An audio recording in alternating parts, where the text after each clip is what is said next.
Assalamualaikum warahmatullahi wabarakatuh. Salam sejahtera untuk kita semua. Perkenalkan, saya Lukman Jeni Abdullah, Magister Manajemen, salah satu dosen di Prodi Manajemen Universitas Slamet Sri.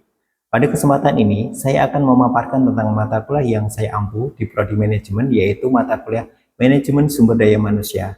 Mata kuliah ini merupakan mata kuliah wajib Prodi dengan bobot SKS 3 SKS pada semester yang keempat. Pada mata kuliah ini, mahasiswa belajar tentang manajemen sumber daya manusia yang terdiri dari konsep dasar manajemen sumber daya manusia, perekrutan, penempatan, dan manajemen barat, pelatihan, dan pengembangan serta kompensasi. Selain itu, topik pengayaan dalam manajemen sumber daya manusia juga termasuk dalam materi pembelajaran mata kuliah ini. Mata kuliah ini memiliki capaian pembelajaran lulusan yang terdiri dari 4 aspek, yaitu sikap, keterampilan khusus, keterampilan umum, dan pengetahuan. Pada aspek yang pertama, sikap, yaitu menjunjung tinggi nilai kemanusiaan dalam menjalankan tugas berdasarkan agama, moral, dan etika.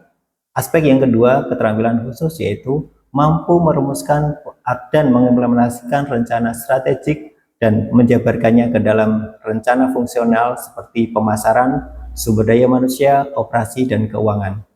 Aspek yang ketiga yaitu aspek keterampilan umum, yaitu mampu bertanggung jawab atas pencapaian hasil kerja yang ditugaskan kepada pekerja yang berada di bawah tanggung jawabnya kelompok dan melakukan supervisi dan evaluasi terhadap penyelesaian pekerjaan.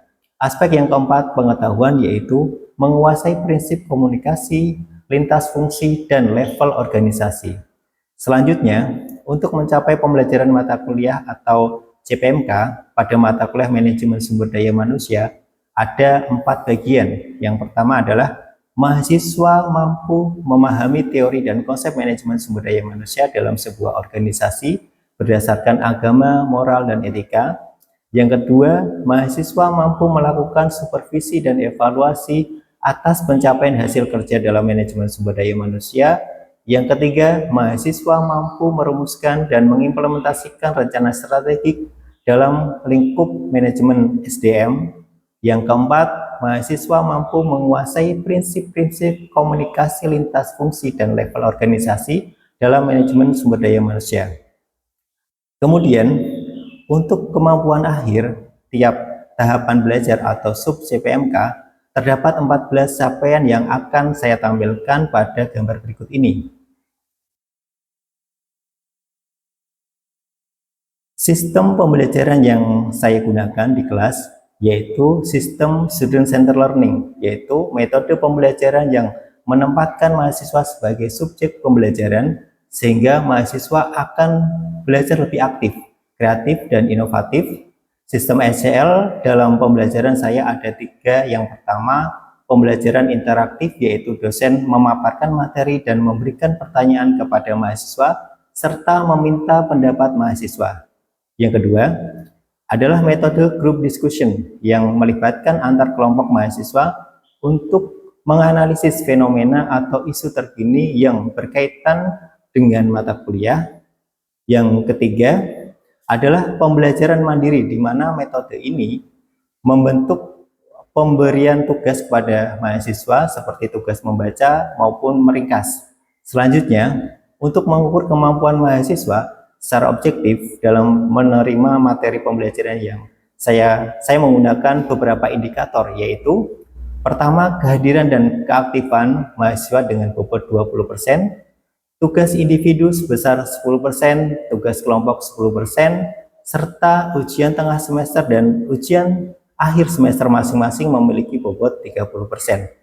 Itu tadi aspek yang saya terapkan dalam pembelajaran pada mata kuliah manajemen sumber daya manusia yang terdiri dari aspek delivery, interaction, assessment. Selanjutnya saya akan menampilkan cuplikan proses pembelajaran secara luring yang saya lakukan di dalam kelas. Oke, terima kasih. Wassalamualaikum warahmatullahi wabarakatuh. Bismillahirrahmanirrahim. Assalamualaikum warahmatullahi wabarakatuh. Waalaikumsalam warahmatullahi wabarakatuh. Oke, selamat pagi ya teman-teman semua. Sehat ya? Sehat. Oke, di sini di pertemuan yang pertama ini ya, kita akan membahas atau mata pelajaran yang pertama yaitu manajemen sumber daya manusia ya. Nanti kurang lebihnya kita akan bertemu selama 16 kali pertemuan ya. 16 kali pertemuan ini termasuk dengan UTS, kemudian dengan UAS ya. Nah, kemudian nanti proses pembelajarannya nanti kita menggunakan secara tatap muka ini ya, secara luring ya. Kemudian ada juga menggunakan LMS atau Learning Management System ya. Jadi nanti teman-teman ketika setelah selesai dari sini ada proses diskusi yang ada di LMS, nanti teman-teman aktif menjawab ya atau memberikan komentar di diskusi tersebut ya. Untuk di pertemuan kali ini ya, setelah mempelajari di materi kali ini nanti teman-teman yang pertama ya dapat menjelaskan apa yang dimaksud dengan sumber daya manusia dan kaitannya dengan proses manajemen. Kemudian yang kedua memberikan 8 contoh ya bagaimana manajer ini dapat menggunakan konsep dan teknik SDM. Ya, kemudian yang ketiga mengilustrasikan tanggung jawab MSDM pada lini dan staf MSDM.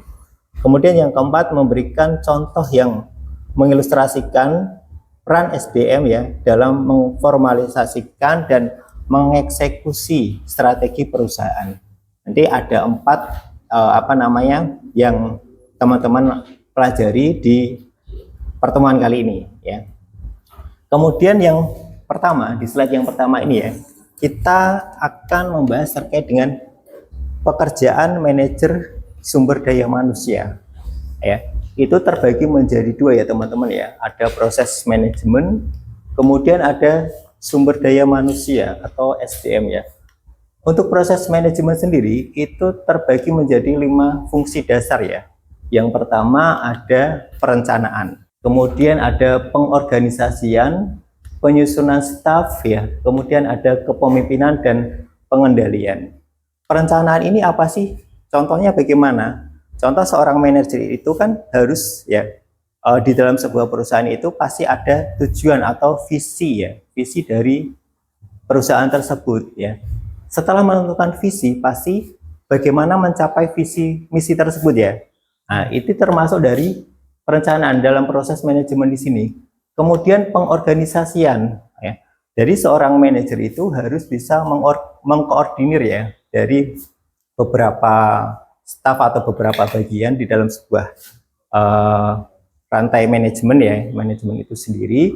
Nah, kemudian biasanya itu harus bisa mendelegasikan juga pekerjaan-pekerjaannya itu apa saja yang terdapat di bagian tersebut ya, atau job disk-nya ya. Kalau kita bicara terkait dengan pekerjaan biasanya job disk-nya itu apa sih ya. Jadi seorang manajer itu harus bisa mengerti nanti job disk dari pekerjaan karyawan-karyawan atau bawahannya itu apa saja di situ. Kemudian menyusun staf di sini. Bagaimana seorang manajer itu harus menyusun stafnya. Bagaimana menyusun stafnya itu kan seperti ya menentukan orang yang tepat ya di dalam sebuah di sebuah manajer itu ya, di sebuah perusahaan itu menentukan orang yang tepat di dalam pelaksanaan tugasnya. Jadi fungsi seorang manajer itu tadi ya ada 5 ya, perencanaan, pengorganisasian, penyusunan staf, kemudian kepemimpinan ya. Jadi seorang manajer itu harus bisa memimpin ya, memimpin ataupun memotivasi juga. Jadi memotivasi bawahannya bagaimana agar pekerjaannya itu optimal ya, optimal dalam bekerja.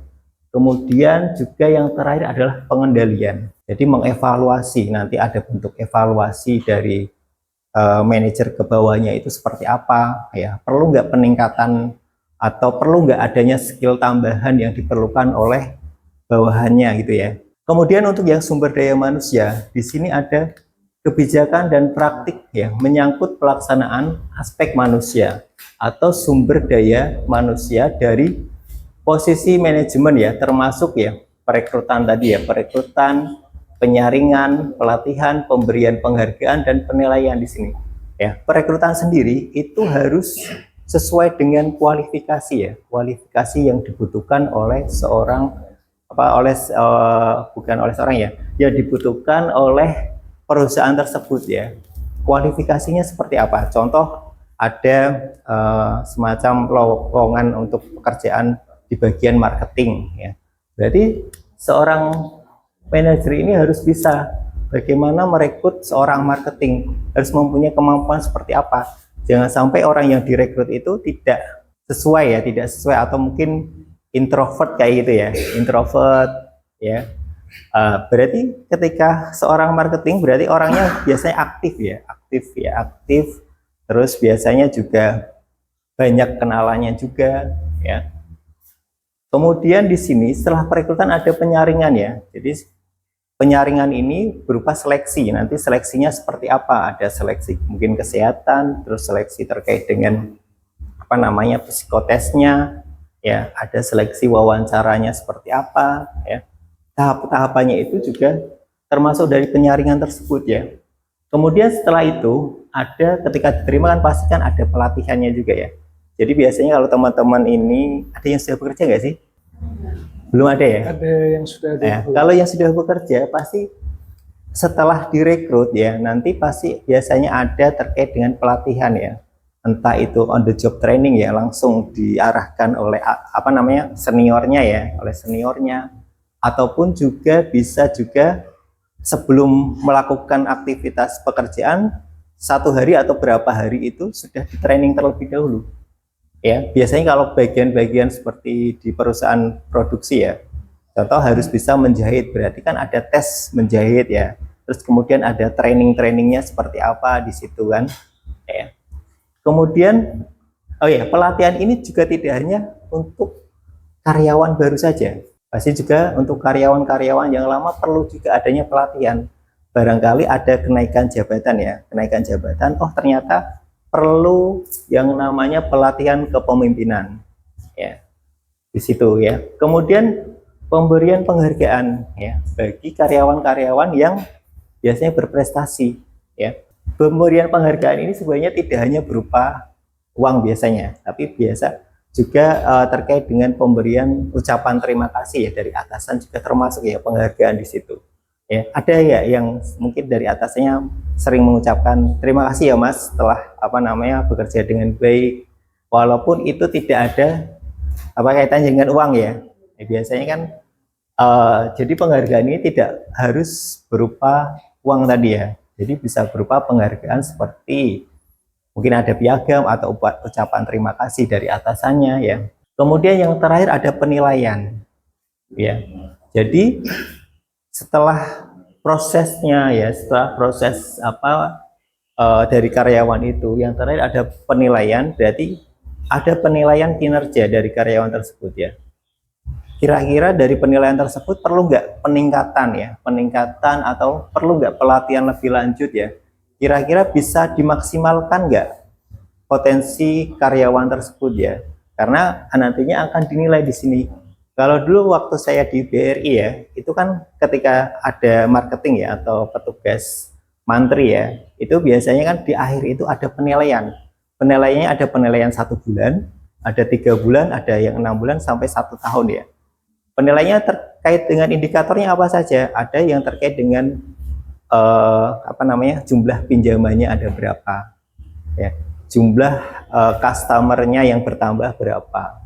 Nah, itu termasuk dari penilaian, terkait juga dengan mungkin sikap ya, sikap dari mantri tersebut ya, termasuk penilaian di situ. Mungkin kalau di perusahaan-perusahaan manufaktur ya terkait dengan kinerja, bisa juga terkait dengan jumlah produksi yang dihasilkan atau jumlah tingkat kesalahan minimum ya yang dihasilkan di situ berapa, termasuk juga di sini ya terkait dengan penilaian di situ ya. Ya, ada yang mau tanyakan lagi nggak? Kalau nggak ada kita next dulu ya. Nah, di sini aspek personalia pada pekerjaan manajer ya. Yang pertama ya, melakukan analisis pekerjaan ya. Di sini menentukan sifat pekerjaan ya setiap karyawannya. Jadi seorang manajer ya, itu harus bisa menganalisis pekerjaan. Ya. Pekerjaan itu kira-kira dapat diselesaikan oleh atau dapat diselesaikan berapa menit ya. Kalau itu biasanya kalau yang bersifat manufaktur ya, yang ada targetnya kan. Nah, apakah nanti sifat pekerjaan ini ada kaitannya dengan pekerjaan yang lain atau tidak ya. Jadi seorang manajer ini harus bisa menganalisis pekerjaan dari bawahannya ya, tidak hanya menerima langsung laporannya tanpa bisa menganalisis pekerjaannya ya. Kemudian yang kedua yaitu merencanakan kebutuhan tenaga kerja dan merekrut calon pekerja. Seorang manajer ya, khususnya yang SDM ya, itu dapat ya merencanakan kebutuhan tenaga kerja ya.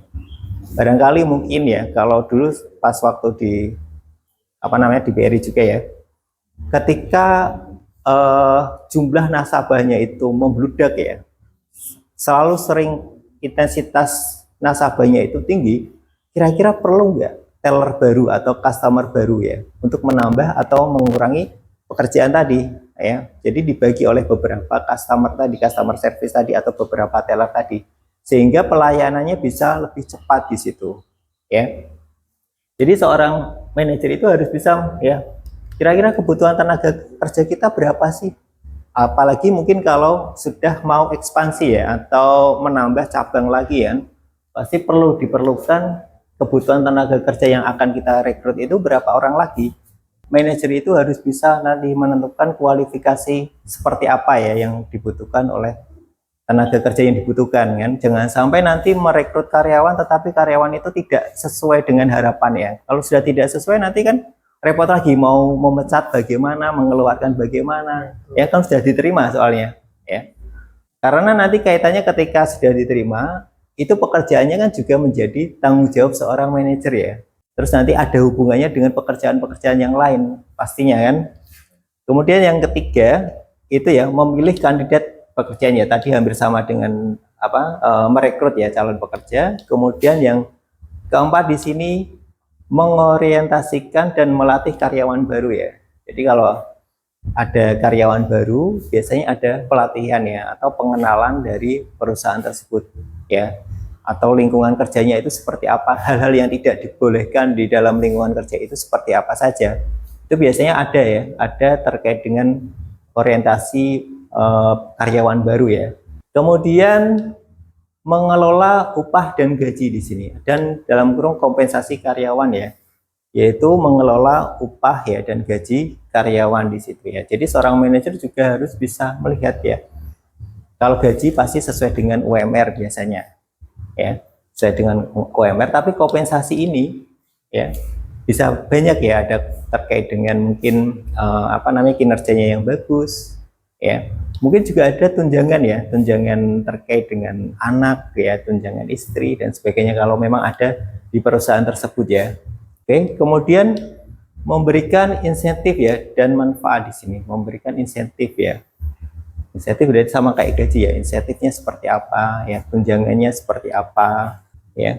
Kita next lagi, menilai kinerja tadi ya, hampir sama ya, sudah ya, menilai kinerja karyawannya ya. Jadi seorang manajer itu juga harus bisa melihat nih, karyawan-karyawan mana saja yang kinerjanya bagus ya, dan karyawan-karyawan yang kinerjanya kurang bagus ya. Jangan sampai nanti disamakan ya antara karyawan yang sudah berkinerja baik dengan karyawan yang kinerjanya tidak baik, karena nanti pasti akan menurunkan motivasi. Coba bayangkan teman-teman, kalau sudah niat bekerja, kita sudah memberikan hal yang ibaratnya 100% sudah memberikan hal untuk perusahaan, tetapi karyawan yang satu ya kayak malas-malasan, tapi kita dianggapnya sama ya.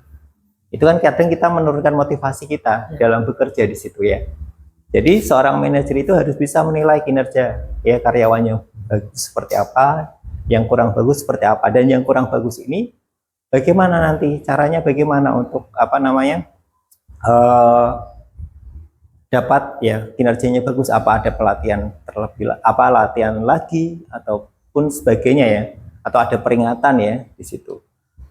Kemudian berkomunikasi ya, wawancara, konseling dan disiplin. Jadi seorang manajer itu juga harus bisa berkomunikasi ya.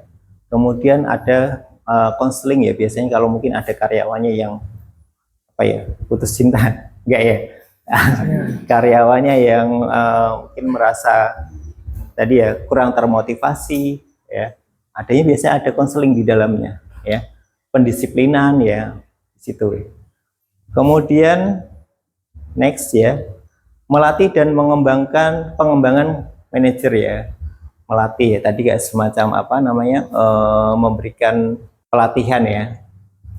Next lagi, membangun komitmen karyawan ya. Jadi seorang manajer ya harus bisa membangun motivasi ya, agar karyawan ini semangat ya bekerja di perusahaan ya. Jangan sampai sudah diterima keluar ya, banyak nanti turnovernya nanti ya.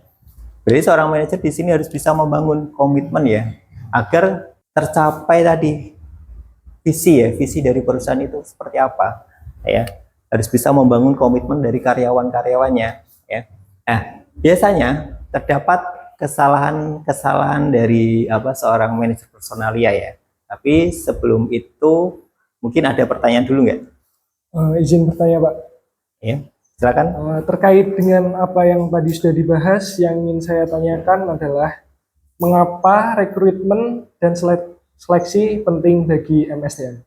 Oke, kenapa rekrutmen dan seleksi itu penting bagi SDM ya, MSDM ya? Ya, kaitannya tadi di sini ya. Ketika kita menyeleksi atau merekrut karyawan yang salah ya, maka dampaknya bisa berupa apa? Satu, karyawan itu tidak bekerja secara maksimal ya, karena tidak sesuai dengan kualifikasi mungkin ya. Kedua, bisa terjadi turnover ya, karena dia mungkin tidak betah dengan pekerjaannya karena nggak bisa mengikuti. Bisa juga nanti terdapat turnover ya, atau keluar. Terus nanti pekerjaannya jadi tidak maksimal juga ya, karena kita menyeleksi atau merekrut karyawan yang tidak tepat di situ.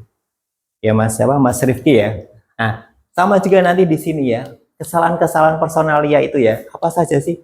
Memperkerjakan orang yang salah untuk pekerjaan tersebut ya. Jadi salah dalam merekrut ya, karena tidak sesuai dengan kualifikasi. Kemudian yang kedua, tingkat keluar masuk karyawan yang tinggi di sini ya. Kemudian menjadikan bawahan tidak melakukan yang terbaik yang bisa mereka lakukan ya. Kenapa? Berarti kan kurangnya motivasi ya. Kadang tidak ditempatkan di tempat yang pas ya. Ini ahlinya ahli IT, tapi ternyata ditempatkan di bagian pemasaran kan. Jadi tidak maksimal dia dalam bekerjanya, ya kan? Kan ada yang kayak gitu ya. Jadi kita melamarnya apa, kemudian tiba-tiba kita ditempatkan di posisi yang tidak sesuai dengan keinginan kita ya. Jadi kita kan akan tidak maksimal ya dalam melaksanakan pekerjaan tadi ya. Yang keempat yaitu membuang waktu dengan melakukan interview yang tidak penting ya. Biasanya kan ada beberapa manajer yang mungkin menginterview karyawannya itu ya tidak mengarah kepada apa yang dibutuhkan ya. Itu akan membuang waktu di sini. Praktik K3 yang kurang baik ya, kesehatan dan keselamatan kerja yang kurang baik di sini juga terkait dengan kesalahan personalia. Yang selanjutnya mengakibatkan sebagian bawahan berpikir bahwa gaji mereka tidak adil ya, dan tidak seimbang dengan karyawan lain di dalam organisasi ya. Jangan sampai karyawan itu membandingkan ya dengan perusahaan lain. Tapi kalau di kita kan sudah ada UMR-nya ya, jadi tahu semacamnya. Cuma kalau yang mungkin di ranah manajer ke atas itu kan biasanya berbeda-beda dari perusahaannya kan. Nah, jangan sampai di sini ya, atau membandingkan dengan rekan kerjanya. Kayak saya sudah bekerja dengan penuh semangat ya, kinerja saya baik, tetapi kok gajinya sama dengan karyawan yang malas-malasan. Itu kan juga bisa menurunkan motivasi di sini ya. Kemudian membiarkan kurangnya pelatihan yang mengakibatkan berkurangnya efektivitas divisi Anda. Jadi tidak ada pelatihan mungkin ya, karena ada tuntutan pekerjaan baru ya, tapi tidak didampingi dengan pelatihan di situ ya. Jadi nanti kurang efektif ya di divisi atau di bagian tersebut ya, karena tadi tidak ada pelatihan lagi ya. Kemudian yang selanjutnya melakukan praktik kerja yang tidak adil ya tadi ya. Praktik kerja yang tidak adil tadi antara mungkin yang satu si A itu sudah melakukan dengan baik ya, sering kinerjanya bagus, tapi yang satu lagi kinerjanya kok biasa-biasa saja, tetapi diperlakukan sama di situ.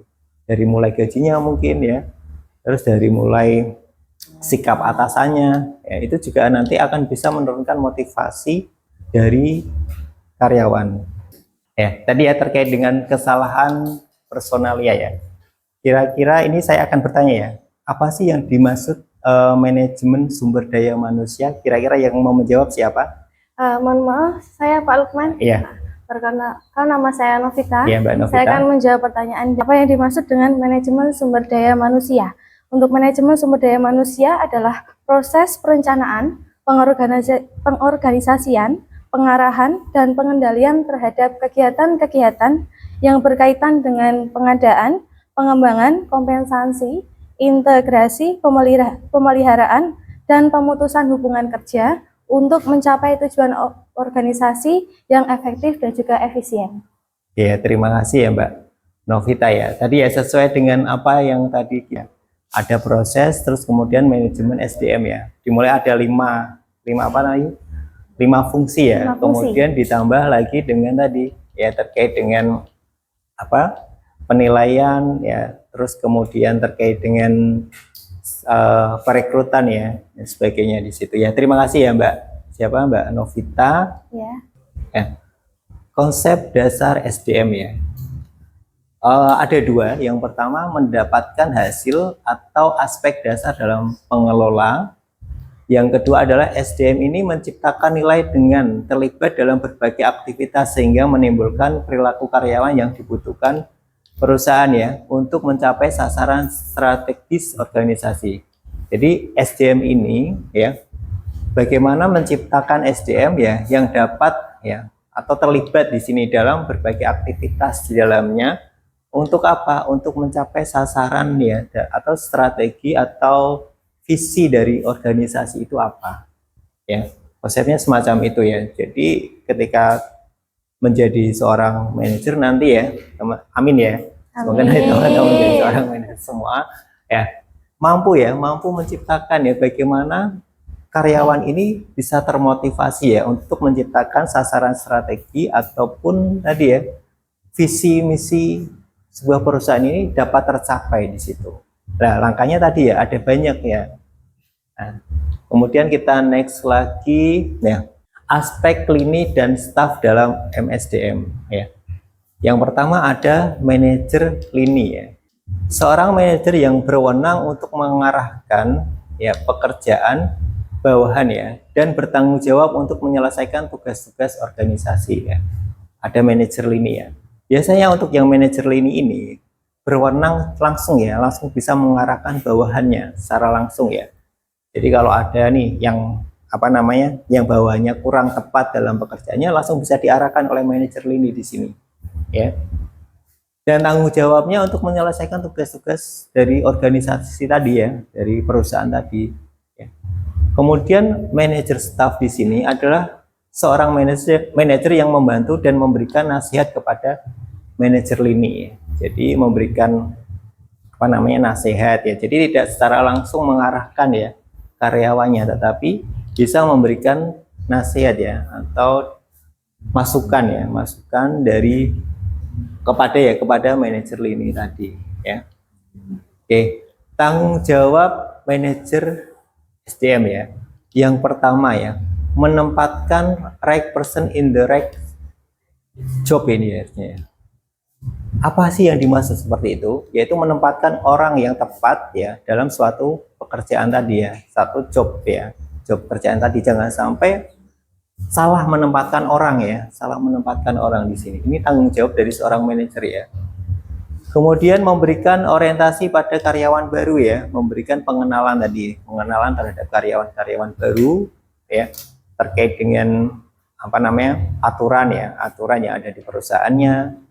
Mungkin terkait dengan apa budaya di perusahaannya seperti apa. Ini tanggung jawab seorang manajer ya teman-teman ya.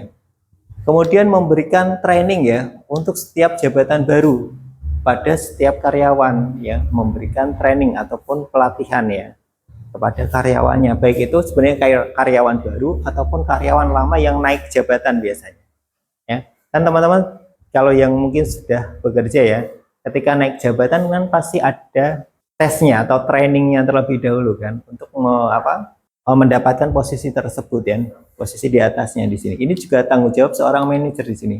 Kemudian meningkatkan kinerja setiap karyawannya. Bagaimana meningkatkan kinerjanya? Salah satunya dengan cara tadi adanya pelatihan ya. Juga bisa terkait dengan mungkin memotivasi mengarahkan dari karyawannya itu seperti apa agar tadi kinerja karyawan itu bagus ya, selalu meningkat di situ. Kemudian mendapatkan kerjasama ya, kreatif dan pengembangan hubungan kerja yang harmonis ya. Jadi juga bisa seorang manajer itu ya jangan sampai tadi ya ada karyawan satu dan karyawan satunya tidak harmonis dalam bekerja. Jadi fungsi seorang manajer ini juga bisa harus menjadi juru damai mungkin ya. Jadi juru damai ya. Jadi agar hubungan antara karyawan satu dan karyawan yang lain harmonis ya, sehingga bisa menciptakan kinerja yang bagus ya, sinergi yang bagus di situ ya. Kemudian tadi ya menginterpretasikan kebijakan dan prosedur perusahaan ya, jadi bisa menjelaskan ya atau menginterpretasikan prosedur ya di dalam sebuah atau kebijakan-kebijakan baru mungkin atau kebijakan yang lama yang ada di dalam perusahaannya ya. Mungkin itu saja ya teman-teman ya, terima kasih. Nanti teman-teman setelah ini ada tugas ya, Ya, nanti teman-teman bisa lihat di LMS-nya ya, Learning Management System-nya. Nanti teman-teman bisa lihat di LMS-nya tugasnya ini, nanti teman-teman tinggal upload saja tugasnya di situ. Ya, Pak. Oke. Ada pertanyaan lagi? Belum. Oke. Kalau tidak ada pertanyaan lagi, ya saya cukupkan sekian ya. Terima kasih. Kalau ada salah kata tadi, saya minta maaf ya. Assalamualaikum warahmatullahi wabarakatuh. Waalaikumsalam.